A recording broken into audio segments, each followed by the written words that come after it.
Hey, what's happening, everybody? This is Rod Hub. This is day 16 of 60. As you can tell, I'm in a garage. Just got done working out. I'm going to do some planks after this video. So I just figured, hey, since I'm down here on my mat, I might as well just do a video real quick. So, I just wanted to let you know, hey, workout's going good. Just trying to stay consistent, staying patient. And, there's no try. I don't even believe in the word try. I heard somebody say once that I try is an honest lie. And you either will or you won't. There's no try. You either do or you don't. So, I'm staying consistent in my working out. Working on the nutrition part, making some strides there. Really just doing good. I'm actually, this is the most consistent I've been in a long time, and a lot of that is because of you guys. You're keeping me accountable. And again, this is day 16 days in a row doing these videos. Because you're hanging out with me, I'm going to give you some sales, branding, and marketing tips. As I told you guys, and as you may know, my foundation is in music, so that's where I start. I started in music. However, I've been blessed to transcend past music into other industries such as self-help, working with authors, working with small and medium businesses, internet companies. So, God's opening doors. However, today's video is all for the artists, okay? So if you don't share any other video that I do, I need you to share this video, okay? If you know an independent artist or an artist who desires to be independent or an artist who was dropped from a label, whatever, please send this video to every single artist you know. The reason why is because I'm going to tell you about what you do not need to be paying for as an independent artist. So we're going to talk about, remember over the last couple of days, I've talked about investing in your craft, investing in your business, investing in your production. But today I want to talk to you about what you should not be paying for. So if you see me veering off, just looking to the side, I'm just looking at my notes. Okay? So here goes. Now again, this is going to combat a lot of you guys' thinking as it pertains to your hustle and your grind as an independent artist. And these are a lot of things I see in the hip-hop community that we need to stop, okay? So the number one thing that you should not pay for as an independent artist, excuse me, there's a pop-up, this little Mac cleaner that popped up on my Mac. So let me take that off, okay? The number one thing that you as an independent artist should not pay for is showcases, all right? Now, I know that's weird. I know, especially in the hip-hop community, and, you aspire R&B artists, that's foreign to you. Do not pay to get on showcases. The reason I say that is because that money you spend to do a showcase needs to go in production, okay, or something else. 9 times out of 10, and I've been on these panels, I've done these, okay, and I've been a part of them. So I'm talking to you as a guy who's done this and who's been on the panel. A lot of times when you go to these summits and, spend $500, spend $300, $250, whatever, to showcase your talent in front of an A&R from wherever. Hey, listen, man. What I found out just from doing these, and I've never gone on as a representative, as a person who say, when I've done these, I never said, hey, I'm going to sign you. Because I knew I didn't have signing power. My job was to review you for the label and then bring you to the decision maker. And then, you have a meeting and then you decide if that works. So I've never boasted of having signing power. However, when you do come across these summits and things like that, these showcases of A&Rs who can't sign you, 9 times out of 10, man, I won't say 9 times, maybe 7 times out of 10, these guys are not going to sign you, all right?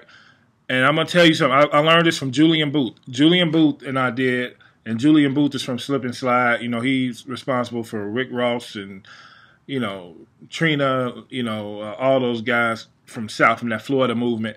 Man, 9 times out of 10, they already know who they want to sign.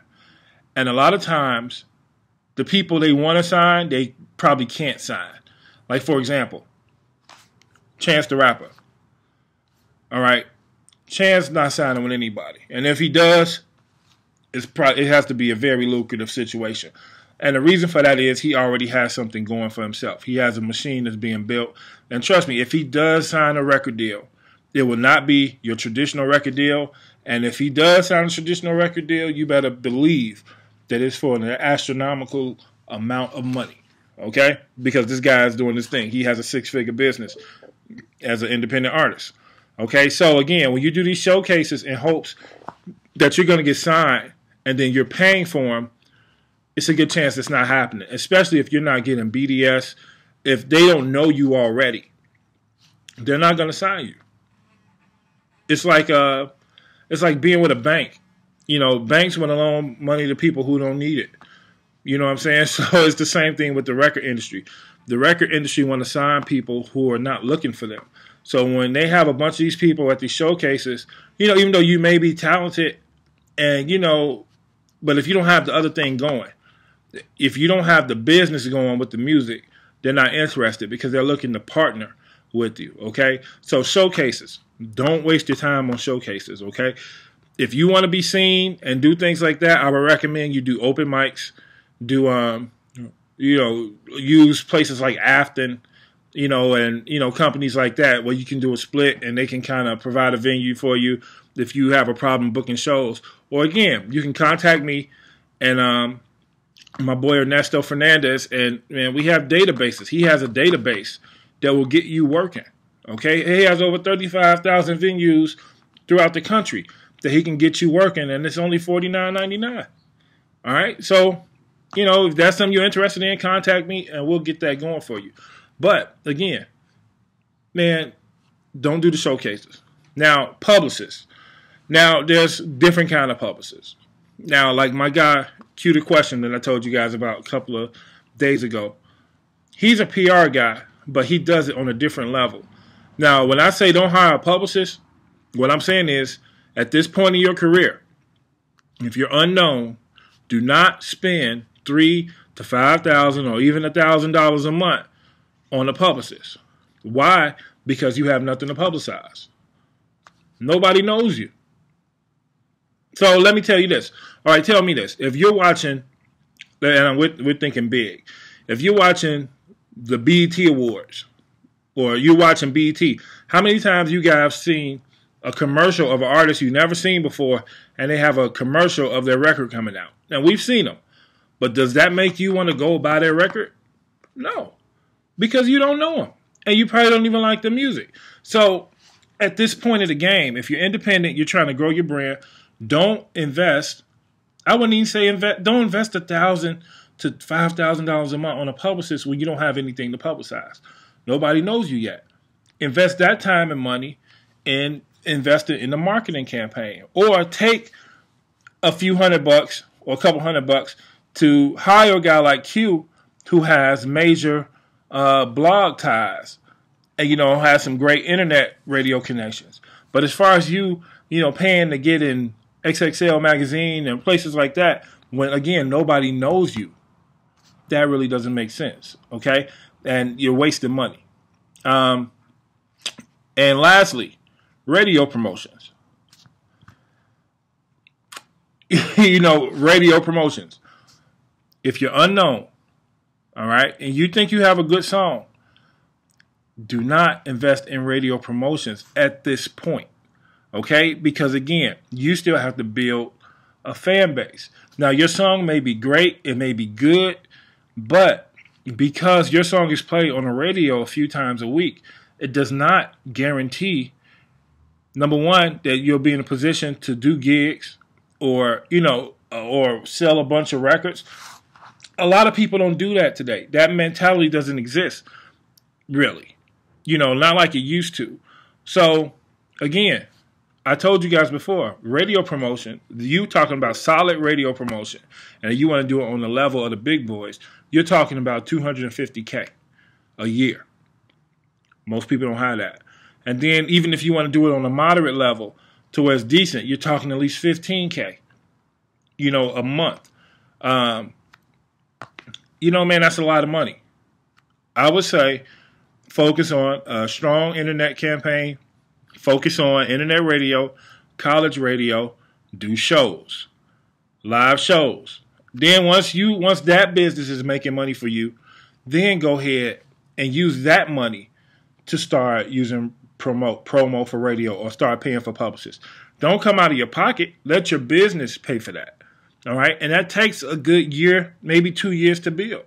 So if you're patient and you're willing to do the work, man, you can pay for these things, but your business can be paying for that, as opposed to you taking money out your house, or especially if you're still working a job, taking money out your house when when you should probably be paying the bills or things like that. Build a business to where it's paying for that, or do some other things. But guys, out the gate, you should not be paying for publicists. You should not be paying to do showcases. You should not be paying for radio promo. All right. So I know you guys got questions. Please ask questions. I will answer them for you. And man, let's talk about it. If you agree, disagree, whatever, let me know. But again, my position is, if you're brand new, unknown, or even if you're not brand new, if you're just, you've been in the game for a minute, and you're trying to, you haven't had the success you want, or you have moderate success, or you even have a decent regional following, some of these things you really should not be focusing on, because your outlet is the people. Your job is to get in front of people. And it's much more easier to get in front of people, and it's smarter, faster, and cheaper to get in front of people today than it was 5 years ago, or even 10 years ago. All right? So let's talk about this, guys. I'm excited to hear what you got to say. And please, again, share this information with every artist you know, okay? Every producer, every manager, every record label, independent especially. So my job is to help you guys save money and still broaden your impact. We're talking low-cost, high-yield investments. That's what you want to do. And we're in a position and we're in a time frame where we can invest and really benefit off low-cost, high-yield investments. And what I'm talking about now in the internet, it helps you do that, and it helps you conquer that and dominate that. So let's talk about it. If I can help you in any way, hit me up and let's dialogue. See y'all tomorrow.